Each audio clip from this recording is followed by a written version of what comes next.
Hello, people. Today, let us talk about elephants. Do you have one in your room? And you remember there is a saying called there is an elephant in the room. It means that there is something very odd in the room or in your life or maybe somewhere that you are. And that thing, that very odd thing, that problem needs to be addressed soon and it also needs to be solved. So, today, let us talk about that very odd thing.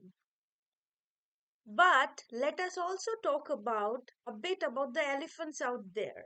Those ones, the African ones, the Asian ones, the ones that were here but are not anymore because they are extinct. And what do they do to us? What do they do to the forests out there? How they interact with our existence? How they interact with our planet Earth? Let us know. So,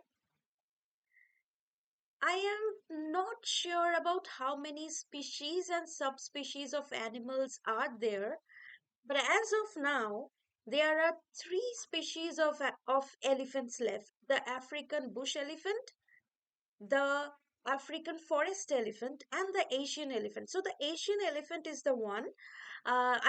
Of course, that is the one that we see here in India when we take vacations out there in the forest reserves, in the national parks, etc. So, elephants originally belonged to an animal family called Elephantidae. Okay, so I am talking about lots of years back, like millions of years back. Okay, I mean, I can't even imagine that time.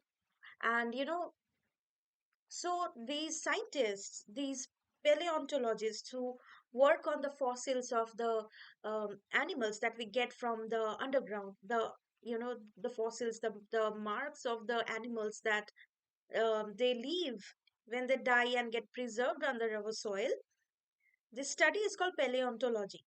So these scientists, they have found out that there were a lot of other species in the elephant family, and that family of elephants together is called Elephantidae. Other extinct species of elephants are mastodons and mammoths.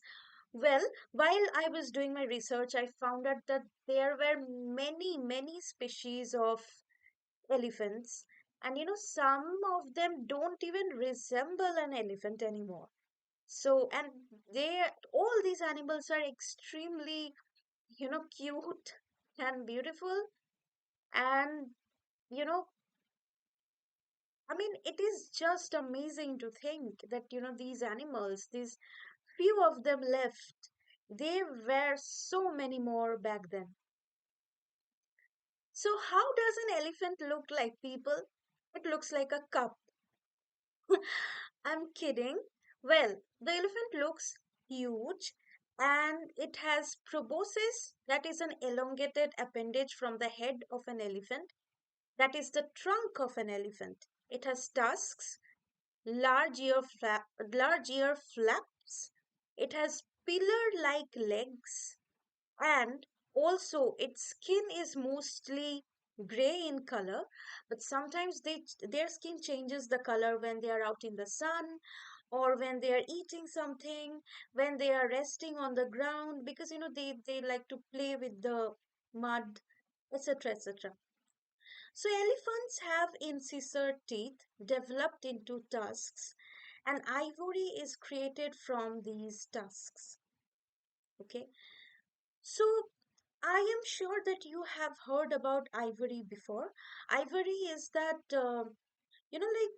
to make it easier for you, I have been to these museums where I have seen a lot of ivory jewelry, ivory chair, ivory boxes, ivory tray, and like these incisor teeth that we have, they in elephants they come out in a very like gigantic way, and those white teeth that you see of these elephants, they are made into jewelry and artifacts, and this is called ivory, that white material.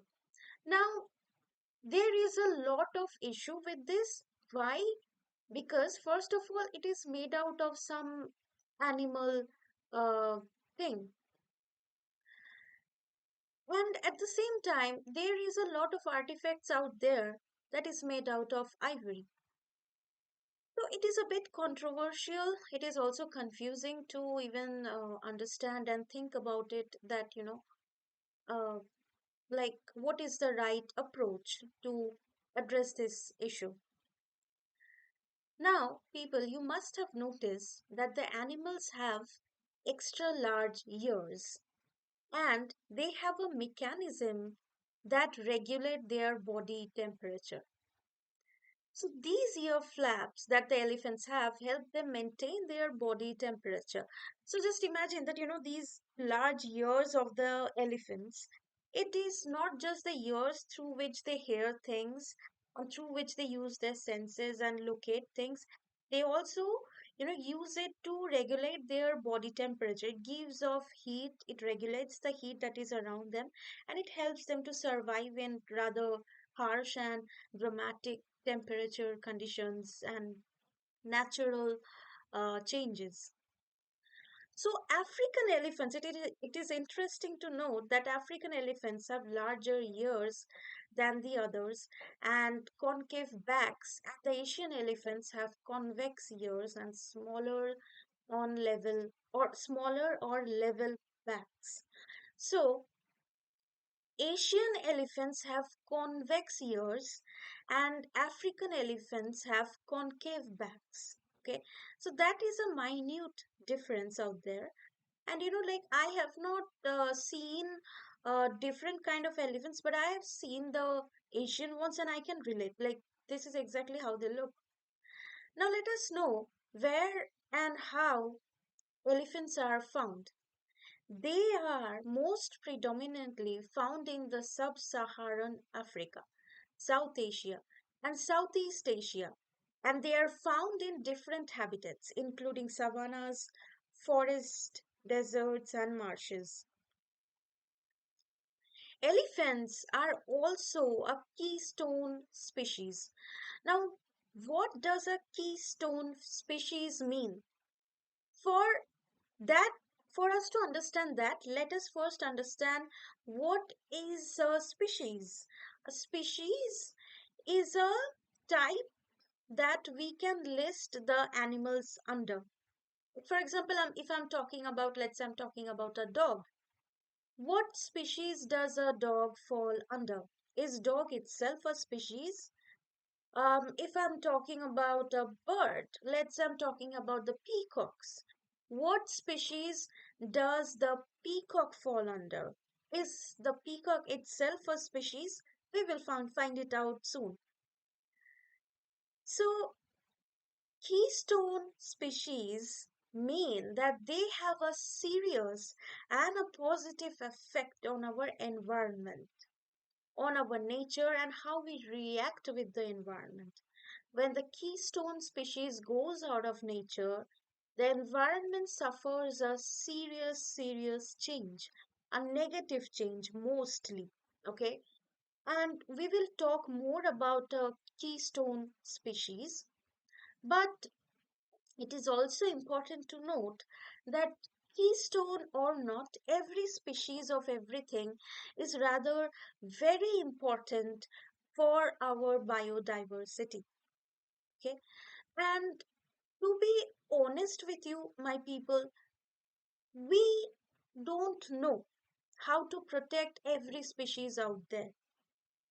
Maybe we human beings are not really the sole reason why these species are uh, going extinct. I'm not talking about extinctions that had happened before human existence. I mean, it is very easy to assume that if something has gone wrong, it has happened wrong because of me, because of us humans. But then there are many behaviors in the animal kingdom that causes their own extinction. If we humans are capable of, we can very much put them back into existence. Okay, and that is a very important responsibility, like we have done with the pandas. Okay, we have, like, apparently they were almost gone, like we would never have these back, right? And now they are back in our ecosystem, and like we are preserving them, we are feeding them, there is a tourism around it, and of course there is a positive impact. Although, you know it took the scientists a lot of precision study, research, etc., to bring it back to life. So elephants are plant eating animals, and they eat what they want to eat, that is the plants. Okay, and probably they do not care about anything anymore. Okay, so it is that happy world where you just walk around, you eat your plant, like you eat green, you are vegan, and everything just fall into its own scope. But is it so? Let's find out. Female elephants that are known as cows tend to live in family groups. These females, they live with other females with their calves. So it is not just, one elephant, like once they have given birth to their child, they live alone. Elephants do live in societies, okay? They live together. And, like even without the research, I have known that elephants have always been known for their generosity, for their kindness, for their nature that they adopt other elephants that are orphans. And yeah, they are actually known to be very helpful among themselves. I don't know how they are with other animals, but it is interesting to know more about them. The males, though, leave their family groups when they reach puberty, and then they again get along with other female elephants when they want to mate. Well, of course, in an elephant family, calves are the center of attention, and they live with their mothers for as long as 3 years. I mean, living with the mother for just 3 years, it's not going to work. Where from are we going to get all that privilege, all that protection, all that cover against the mistakes that we do? But these elephants, they live with their mother for as long as 3 years, and they maybe then they go out for greener pastures. Okay. So, elephants exist in the wild for up to 70 years. They communicate by touch, sight, smell, and sound, and they use a special kind of communication that they carry on by, like some kind of mechanism like ultrasound. I think elephants use materials in the nature like leaves or even the surface of the earth and its vibrations and other possible mechanism, complex kind of mechanism, to communicate among oneself. But it is also important to note that it is not just elephants that communicate like that. There are many other animals out there that communicate in this manner. So, as I was mentioning about how they communicate, they use infrasound, sometimes mentioned as low frequency sound or subsonic. It describes sound waves with a frequency below human hearing capability, that is 20 hertz. Also, through seismic communication. So, in this kind of communication, in the seismic communication, the substrate may be the earth, like I mentioned, even a plant stem or a leaf, the surface of a body water, the spider's web, a honeycomb, or any of the myriad types of soil surface. Now, why is it important to understand? Just imagine, people, that maybe you are, like how can I put it across? Like, these animals, they do communicate with each other by means other than talking.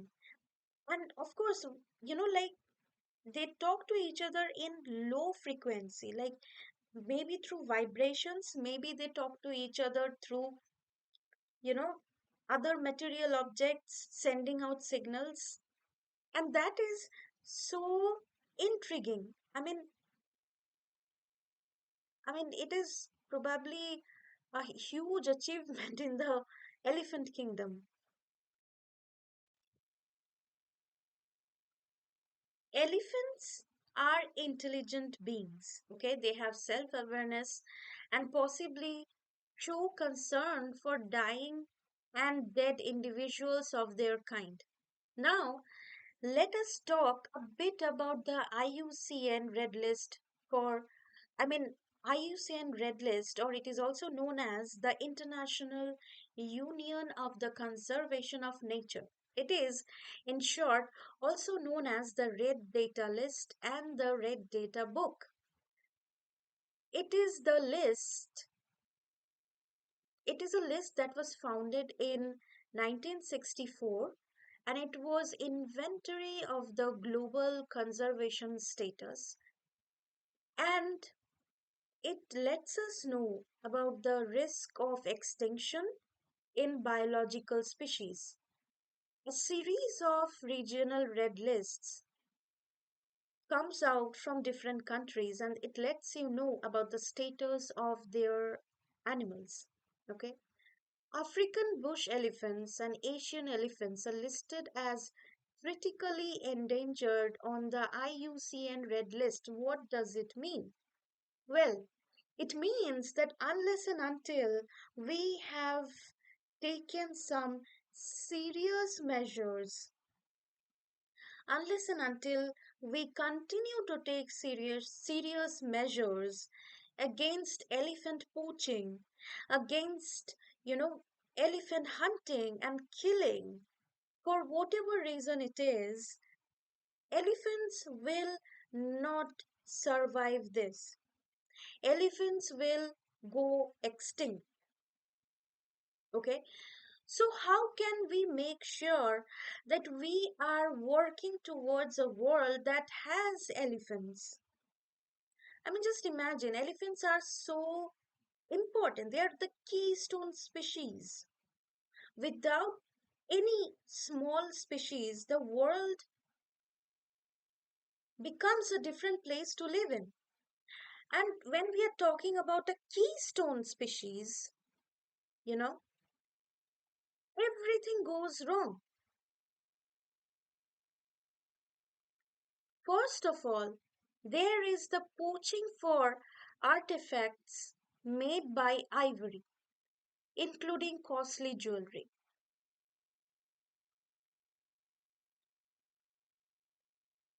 So, people, cruelty against animals, including elephants, especially these keystone species, is a serious affair.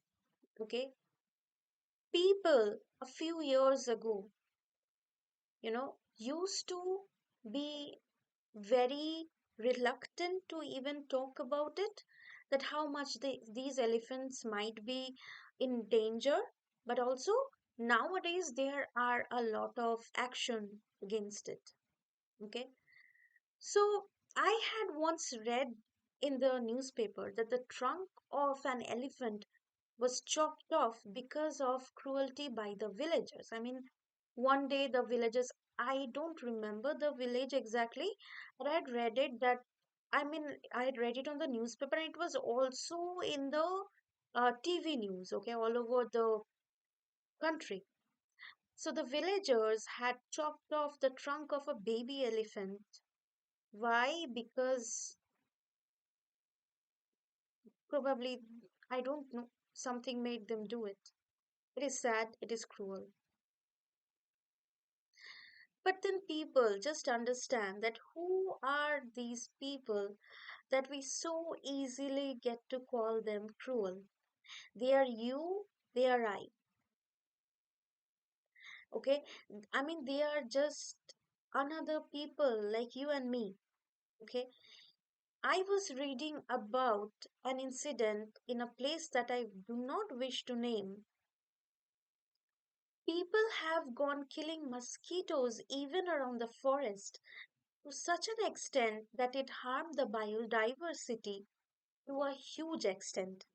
But what can we really do again? There is so much fear around the mosquito and their bites, and there is so much of accountability and record around the deaths caused by them that it only seems natural to have them killed. So, on one hand, if we are rushing against a possible threat, we feel that, how about we get them killed? And the moment we kill them, done, they are out of our way. But maybe we need to join hands and work towards a more, feasible answer towards this. Maybe you can think about it. Let me know in the comment section. Again, let us know more about elephants. Another thing is that have you ever seen those marble statues showing baby elephants inside an elephant? And it is a very beautiful, it is very common in, actually, it is not common, but I have seen this statue in 2 to 3 households during one of my travels, and I've seen that these elephants they have these statues they are carved in a very similar way. I think it is a luck thing. It is a lucky charm or something that people like to keep inside their house for for something that they believe in. Maybe it's a cultural thing, of course.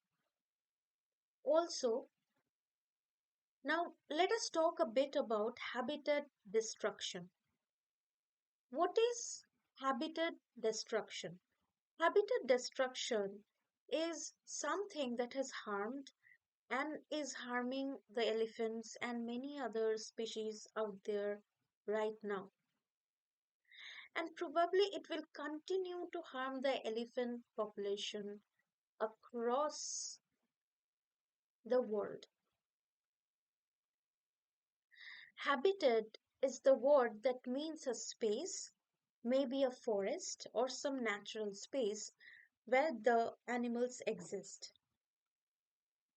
Okay, so just imagine that, like if you are traveling by a forest and you are looking at these elephants, okay, you might be passing through a space where these elephants really live and it is their home. So that makes it their habitat. Now, when that forest gets cut off, chopped off because of maybe something that people are going to do, it is called habitat destruction. But again, I cannot entirely blame people because population is something we need to accommodate everyone.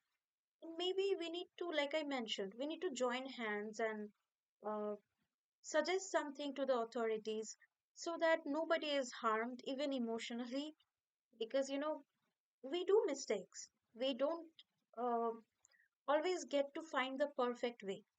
There is no perfect way of doing something. Okay, I mean, today we might look at some people who are harming the species out there, and we might feel that they are the worst kind of people, and we are up and against them. But then, like it doesn't do. This is not how we preserve nature. This is not how we befriend with nature. Okay. So let us know more about the word elephant. The word elephant is derived from the word elephas. It is a Latin word. And so in etymology means that etymology means the origin of a word. Okay, I mean, if you are studying the etymology of something, you are probably studying where that word came from and what does it actually mean. Okay, if you look even backward in time, in Mycenaean Greek, Homer used the Greek word erepa to mean ivory. So ivory is the those tusks of the elephant, that white tusks, the incisors of the elephant, and ivory is the word that Homer is that ancient Greek poet who wrote Iliad and Odyssey. And this person uh, used the word Erepa to mean ivory, which in today's world means the elephants. Okay, so in English literature, it is interesting to note that in English literature of the Middle Ages, elephant was called Oliphant, and in the 12th century, elephant was borrowed from the Old French Oliphant. It is interesting to know because I've studied English literature, and it is that uh, it is that thing that I have been trying to remember that if I have read about Oliphant or like what was that word again, Oliphant ever. So the next time I go out there, I will talk about look at the Oliphant or look about the Oliphant, and my parents might just wonder that what is going on. Probably she is speaking a language that is bit odd, and that might be the elephant in the room. Okay, so now people, do you know what is taxonomy? Taxonomy. It is the study or the research that helps us to name, classify organisms, including microorganisms, plants, and animals. Okay, so taxonomy is something that we use to make different classes of plants, animals, organisms, bacteria. And when we are, let's say today you have found a lot of something. Okay, let's say you have found a lot of diaries and you want to separate those. Okay, like maybe you're using one to write your recipes, maybe you're using one to write your um, daily journal. So you want to separate those in a category. So the next day when you are reaching out to them, you have this out. Okay, that this is the diary. So taxonomy is the same thing. You get to reach out to these names, these lists when you are working with, or maybe when you are just thinking about them. Okay, have you ever done that? Like just sitting alone after, maybe after or during your breaks at work, and you're thinking about what animals are out there, what are they doing. As I make this video, I wonder, like, what are the elephants doing right now? You know, maybe they are just resting. So, Elephantidae is the only left family of elephants that comes from our taxonomy order of Proboscidea. Now, Proboscidea is the order. It is the basic classification that contains all the elephant species, all the elephant divisions that we know till today. Okay, some other animals that can be historically related to elephants are dugongs, manatees, and also hyraxes. Hyraxes are also called dassies. They are small, stout, and thick-set herbivorous mammals in the family. Okay, they are much, much smaller than the elephants, and they are related to the elephants. Now, have you ever thought that one day you might just come across this animal that has been a part of elephants but is not even associated with elephants anymore? So there is a chance, people, that today we are looking at these things, and we don't even know, like it is not even listed by today's scientists. And how can we? It is a lot of study, it is a lot of hard work, but maybe you are even looking at a very different organism and you don't even know that it is somehow related to the elephants.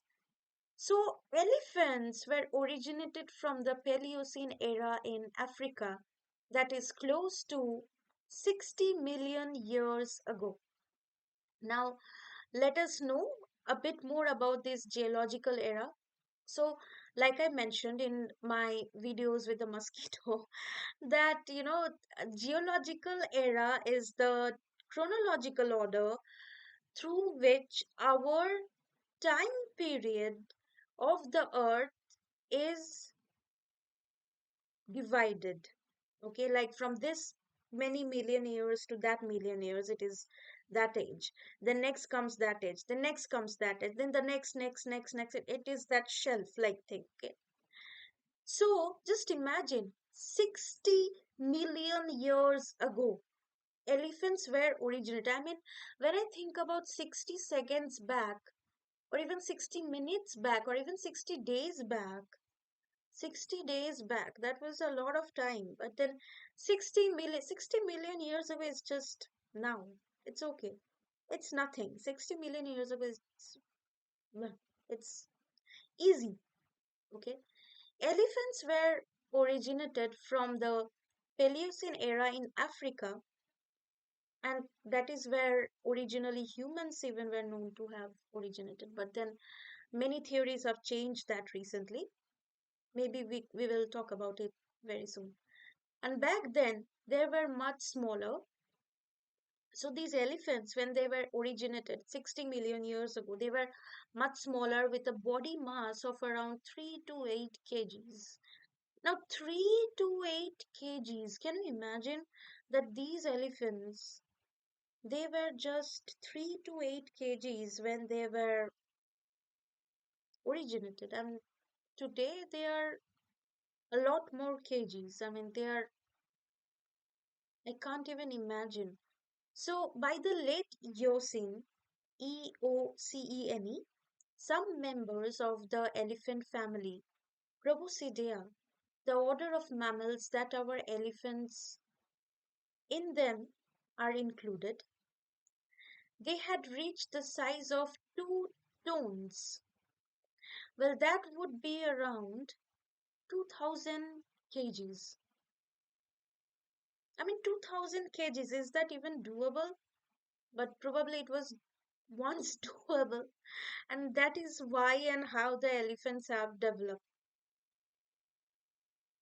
So, Moeritherium, another extinct species from the Proboscidea, and like they they were once in that within that time space of 60 million years ago, but now they are extinct and they are semi-aquatic.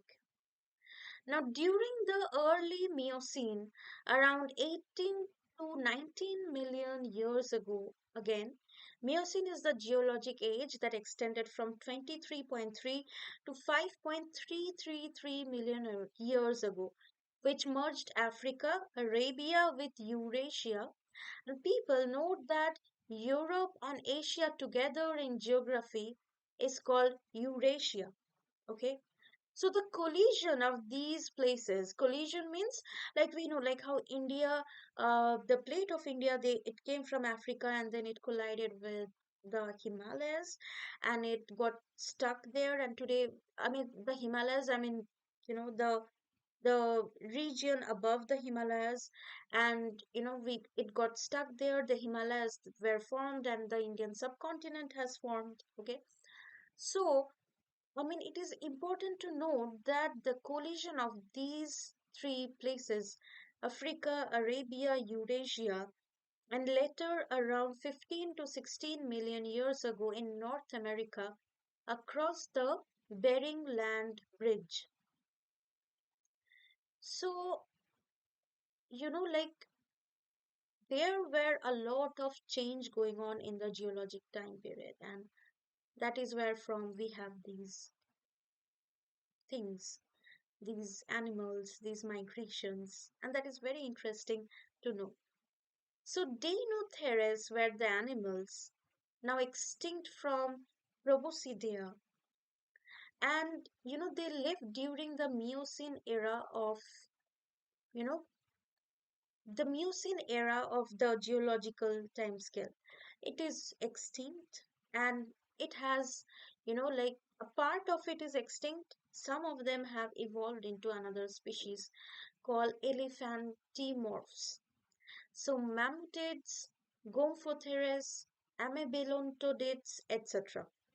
So it is very interesting to know that the elephant that we see today during our vacation in those forests, natural reserves, etc., have evolved from these many species that are not even alive today. Okay, elephants that are extinct: Platybelodon, Choreolophodontids, and Stegodontids, etc. So these species were the ones that walked where we live now and are also extinct. That is both sad and curious, but it is also a fact that family of Elephantidae emerged in Africa and they were originated from Gomphotheres. I mean, that is a lot of name. I mean, how much of, like I was stuck while doing my research that, oh my God, that is a lot of name out there. And it is so interesting to know that, these elephants, they have evolved to become the elephants that we see today. So people note that these early proboscideans had cusps on their jaws. Cusps are smaller bumps on the biting surface of the teeth that helps us with chewing. And also,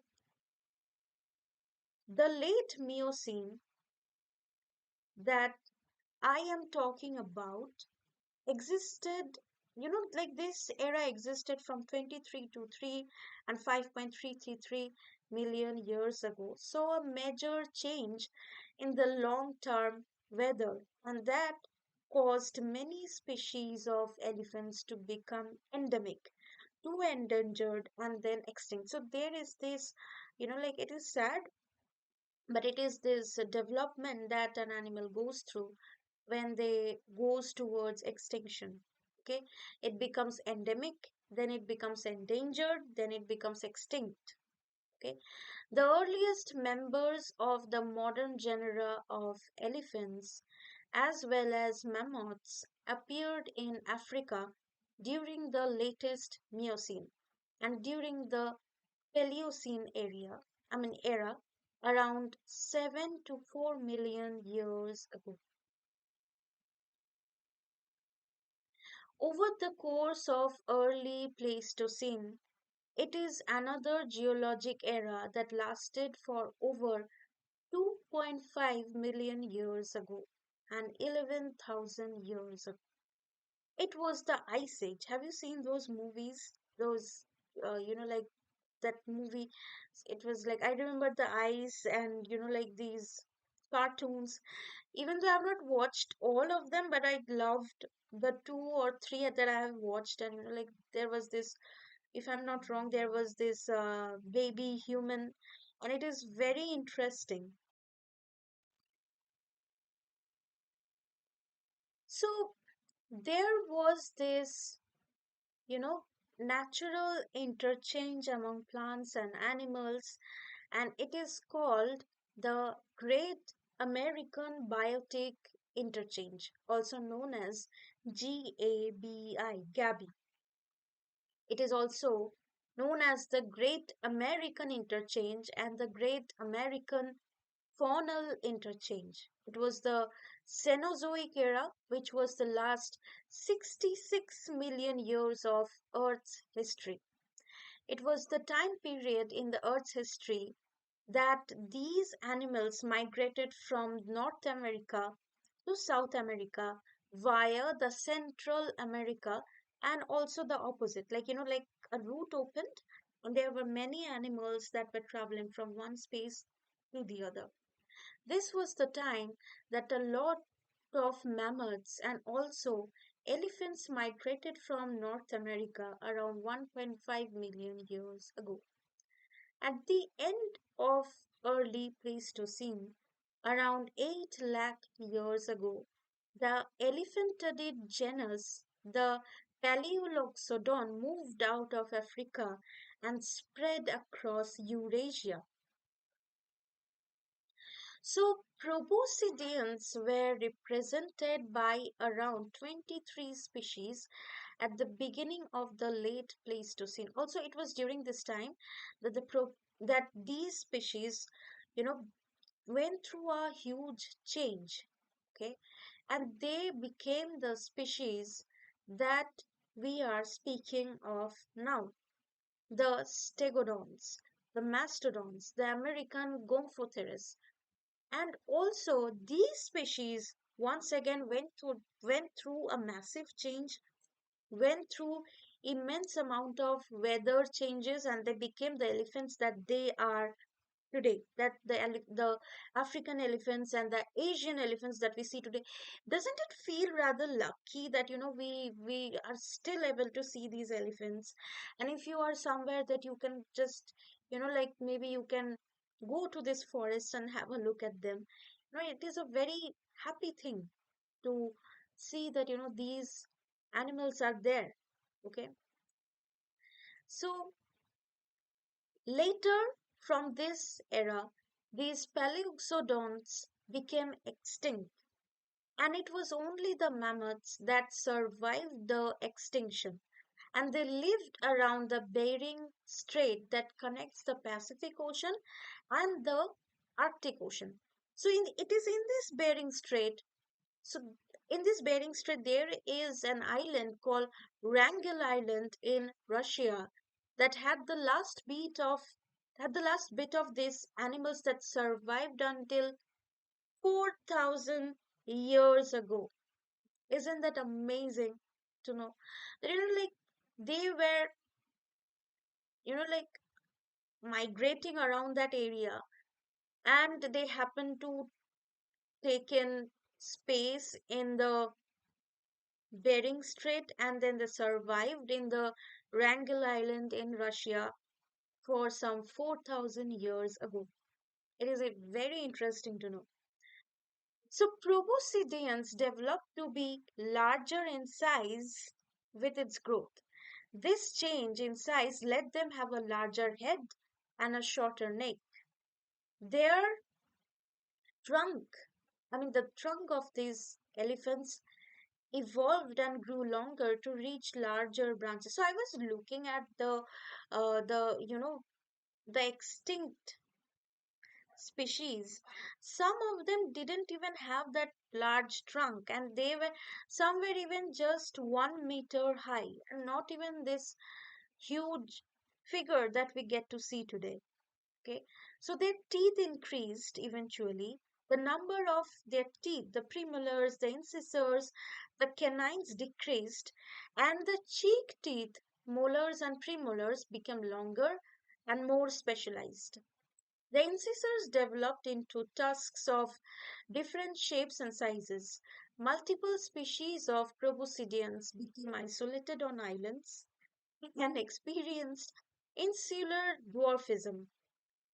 So, insular dwarfism is the development that animals go through when they start to live in smaller and primary islands. Okay, so like let's say there is this animal that like first of all, insular dwarfism is a part of animal dwarfism, and there it is a huge area of study among scientists, among even paleontologists and zoologists and ecologists. And it is something that there are many kind of animal dwarfism, but insular dwarfism is when like let's say there is this animal that gets to travel a lot, it migrates a lot, and it has developed itself a lot. Maybe it has a very well defined uh, teeth, maybe it has a very well defined skin. But when they get stuck in an island, when they get like what can I say? Let's say they cannot migrate because of a change in the weather. Maybe the water level has risen. Maybe there is a glaciation where there is a lot of ice. The ice caps are beyond levels of crossing, you know, and these animals they take shelter wherever they can, and eventually their food habits, their source of protection, their way of communicating among itself, their way of evolving, their ecology gets stuck in that zone, and slowly they lose out on their features and they become the very basic self of themselves. So it is called insular dwarfism. Okay, so there was this, like, remember I was talking about this elephant that was just 1 meter, and it is also, I think it is assumed. I mean, not just assumed, but there is a study on it that it says that it is because of insular dwarfism that we had that elephant. I mean, it made a backward evolution. Okay, it is extinct today though, and it is called Paleoloxodon falconeri. Okay, so let us talk about how an elephant looks like. Okay, their skeleton is made up of 326 to 351 bones. That is much more than the bones that we humans have. Their vertebrae are connected by tight joints. I think it lets them stay fit during their extremely long migration. And as I was making my research, I got to know that these elephants they migrate to extremely long distances for food, shelter, water, protection, sometimes even up to 400 kilometer at once. Okay, so these African elephants they have 21 pairs of ribs, while Asian elephants have 19 or 20 pairs. The air cavities on their skull reduce the weight of the skull while maintaining overall strength. These cavities give the inside of a skull a honeycomb-like appearance, and also elephants maintain a stable body temperature, and that quite does not change according to their body weight, which is 36 degree in average and with a minimal range of 35 degrees Celsius during the cool season. Okay, elephants have ear flaps, like their large ears, which they use to regulate their body temperature. And like these ear flaps are also known as pinnae. And I don't know if I have pronounced it right or wrong. See, there were so many species of elephants out there that I mean, I don't know if I will ever get the pronunciation right. Okay, so they are 1 to 2 millimeter long, millimeter, and they're also thick with the middle, with an inner tip and supported by a thicker base. They contain numerous blood vessels called capillaries. Warm blood flows into capillaries, releasing an excess amount of heat into the environment.